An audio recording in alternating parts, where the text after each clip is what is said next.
Alright guys, so this is going to be the second oil change on my wife's 2021 Z71 Suburban. It's got 10,074 miles. I changed the oil the first time at 3,900, the dealer did. They offered us free 4 oil changes when we bought the truck. I've used one. We're going on a trip to California tomorrow, so I need to change it before we go because I'm at like 18% oil life.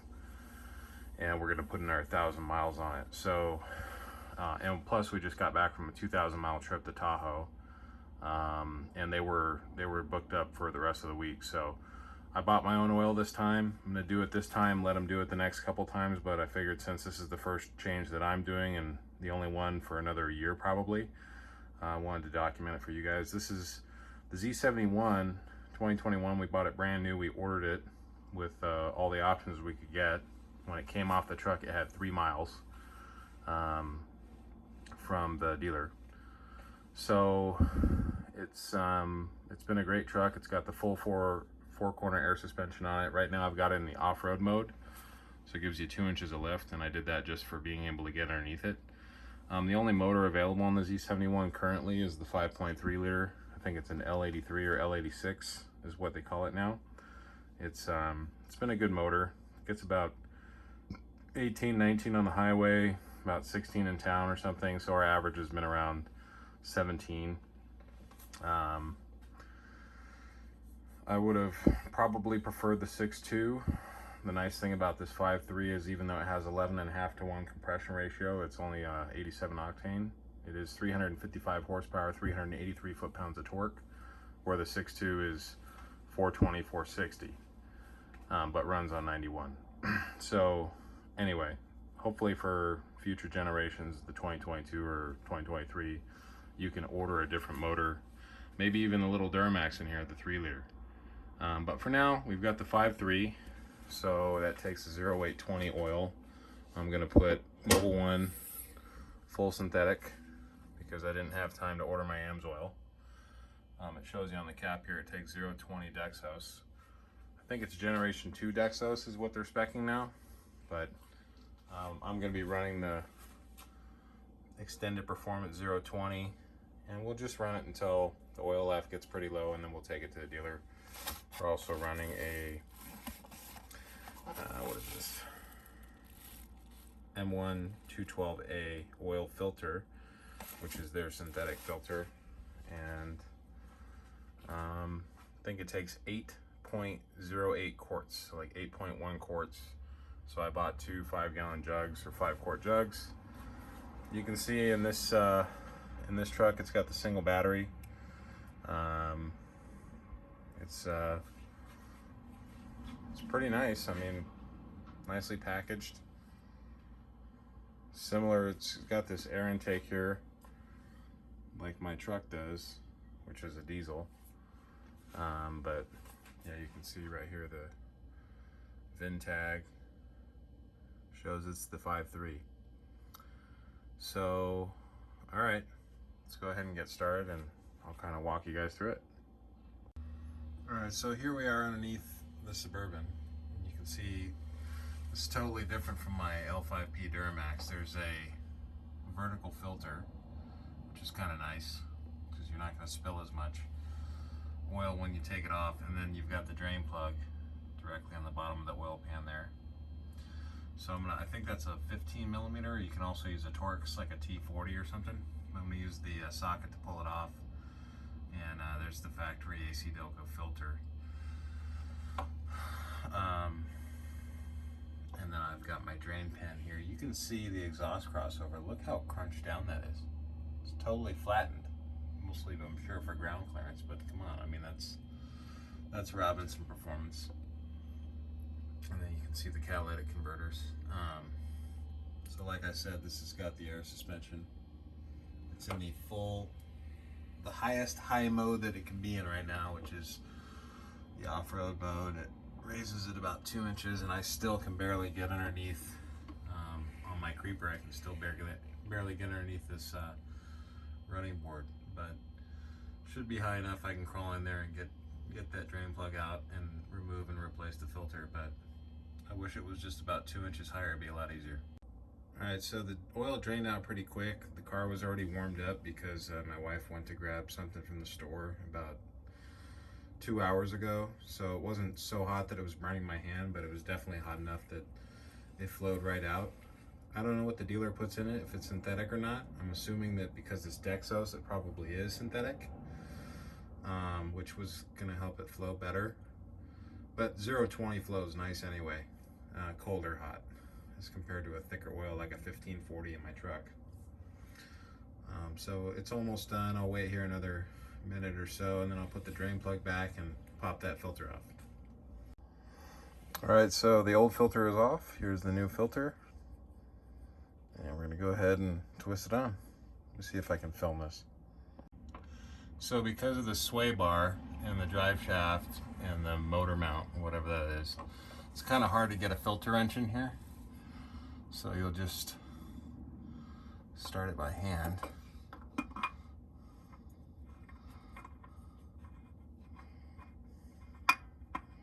And the one that I took off was on there pretty tight, so I used a filter wrench, but I only had so much room to work with because you've got the sway bar, the drive shaft, and the transmission cooling lines all in your way. So you can get that thing on kind of finger tight. And you don't need to really get it on there that tight.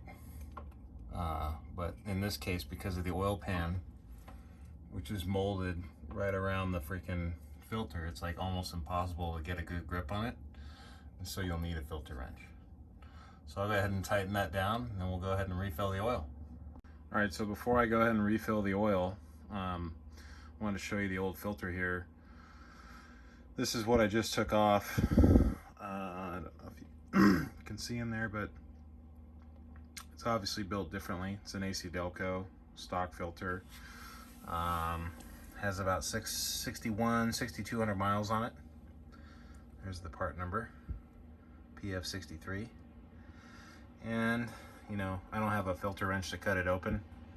I mean a filter cutter to cut it open. But the oil was pretty clean. There was nothing on the magnet. And, you know, I'm sure this works fine, but it's an expensive vehicle. It's cheap insurance. Just put the best filter and oil I can find in the motor and give me a little peace of mind.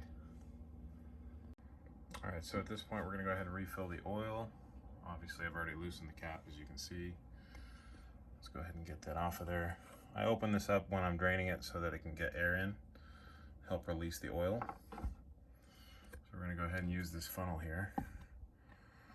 And this is clean. I've kept this in a Ziploc bag. I use it for my truck as well.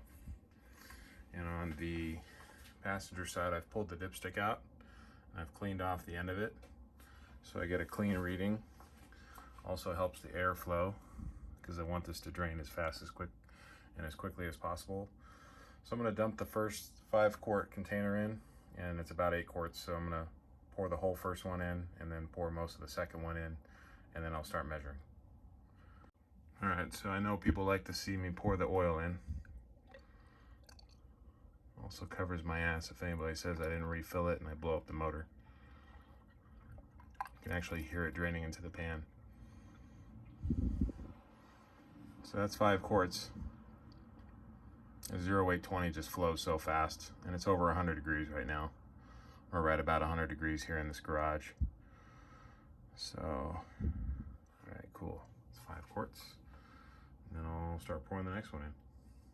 All right, so I've poured the 5-quart jug in, and then the next 5-quart jug I poured in just about 3 quarts. You can see it's down to right, just above 2. So it should be pretty close. I'm gonna go ahead and check the dipstick, and then I'll show that to you. And as long as that's good, we'll go ahead and fire it up, let the oil pressure build up. I've already reset the oil life meter, but I'll show you how to do it anyway. And then we'll get cleaned up and pull this thing out of the garage. All right. Boom. Full line. And you want to check both sides. It's real hard with new oil to see. But if you can see that it's full on both sides, that means that it's not just something that's in the dipstick that's causing it to read full when it's not. So that's pretty damn close. I'm gonna go ahead and fire it up, and then after a while, after letting it sit, I'll check it again and I'll top it off if it needs it. If not, that's it. You're all done. All right, so now we're gonna go ahead and start the truck up and make sure that the oil pressure comes up. It's a push button, keyless entry.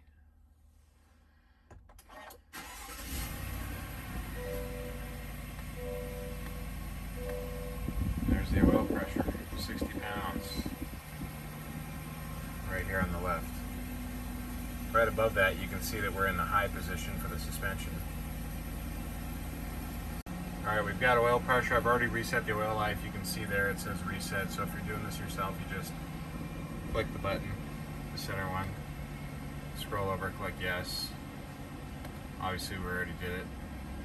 You can hear the engine quieted down because the oil is now throughout the motor. So I'm going to go ahead and check underneath for leaks.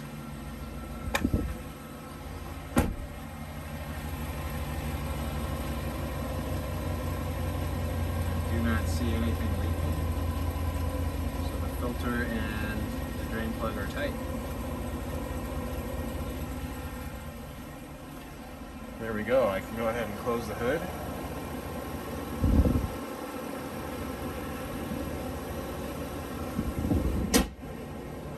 Move my creeper by the way, and then I want to show you guys. Let me see, it automatically levels. I don't know if it came down by itself. Still in the up position, so I kind of want to show you guys how fast it'll come down. Let me remove this light first.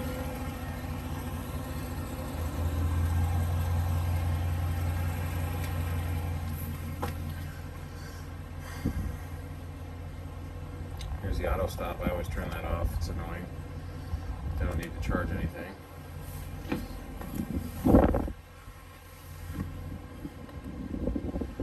Alright, let's go back to our regular deal here. I'll show you. So if I want to lower the vehicle down here, click this up position. And then I'll say I want it to go to lowest ground clearance.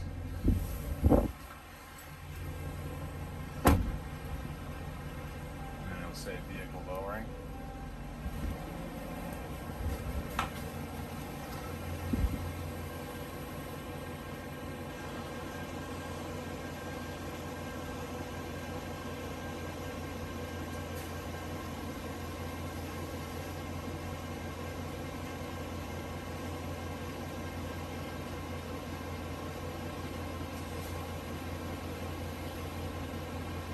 So this is now going down to the lowest ground clearance, which I think you can only drive the vehicle in the lowest ground clearance or the highest ground clearance positions, like under 10 or 15 miles an hour. If you exceed that speed, it will automatically go back to the normal ride height. I think that's pretty low. I think that's as low as it gets. Oh, no, a little more. Takes a minute, as you can see, but it does everything by itself.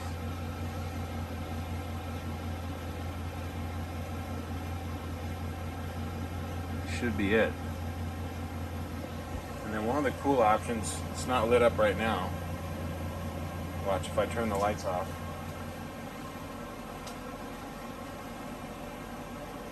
One of the options we got was this bow tie that lights up. I think it was like $350.